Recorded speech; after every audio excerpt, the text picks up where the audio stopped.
Hello all! ఈరోజు మన recipe వచ్చేసి ఫిష్ ఎగ్ ఫ్రై. ఎలా ప్రిపేర్ చేయాలో ఈ వీడియోలో చూసేయండి.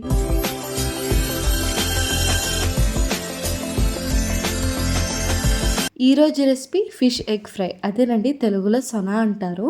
సో, ఆ సొనని మంచిగా 2-3 టైమ్స్ వాష్ చేసుకొని పక్కన పెట్టుకోవాలి. సో, ఫస్ట్ కడాయి పెట్టుకొని, సో, అందులో ఆయిల్‌ని యాడ్ చేసుకొని, సో, ఫిష్ ఎగ్స్‌నైతే ఇందులో వేసుకోవాలి. సో, బ్లాక్‌గా ఉందని అయితే అనుకోకండి. సో, మనం ఫ్రిడ్జ్‌లో పెట్టాం కాబట్టి మనకు కలర్ అనేది అలా అవుతుంది. సో, వన్స్ అది హీట్ అవ్వగానే కలర్ అనేది వైట్ కలర్‌లోకి వచ్చేస్తుందన్నమాట. సో, ఆయిల్‌లో అవి వేసిన తర్వాత కొంచెం అల్లం వెల్లుల్లి పేస్ట్ వేసి, కొంచెం పసుపు, ఉప్పు వేసి, సో, వాటర్‌ని వేసి కాసేపు అయితే ఉడకనిచ్చేద్దాం.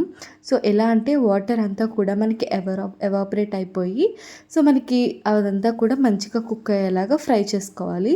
సో, ఇక్కడ మనకు ఆల్మోస్ట్ ఒక 60% కుక్ అయిందన్నమాట సొన. సో, దీన్ని మంచిగా చిన్న చిన్న పీసెస్‌గా కట్ చేసుకుంటూ ఉండాలి. సో, ఇక్కడ మెయిన్ పార్ట్ ఏంటి అంటే మనం తిప్పుతానే ఉండాలి అండి. జస్ట్ ఒక 2-3 మినిట్స్ అలా పక్కాగా తిప్పుతూ ఉండాలి. సో, అప్పుడు ఏంటి అంటే మనకి ఎగ్ అనేది మంచిగా స్మాష్ అవుతుంది. సో, మంచిగా కుక్ అవుతుంది కూడా. సో, ఇలా అవుతున్నప్పుడు మధ్యలో కరివేపాకు యాడ్ చేసుకుందాం. ఈ సొన ఫ్రైకి మనకి కరివేపాకు అనేది మస్ట్ అండి. సో, దీనివల్ల మనకి నాన్ వెజ్ స్మెల్ అనేది రాకుండా ఉంటుంది. సో, ఆల్మోస్ట్ అలా ఫ్రై చేసుకున్న తర్వాత 5 మినిట్స్ పాటు నెక్స్ట్ మనం స్పైసెస్ అయితే యాడ్ చేద్దాము.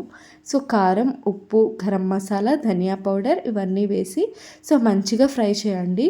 సో, ఈ టైంలో ఆయిల్ తక్కువ అవుతుంది అనుకుంటే ఆయిల్ వేసుకోండి. అంతేనండి, రెసిపీ చాలా ఈజీగా చేసుకోవచ్చు. ఈ వీడియో నచ్చితే please do like, share and subscribe. Thank you for watching. Bye bye.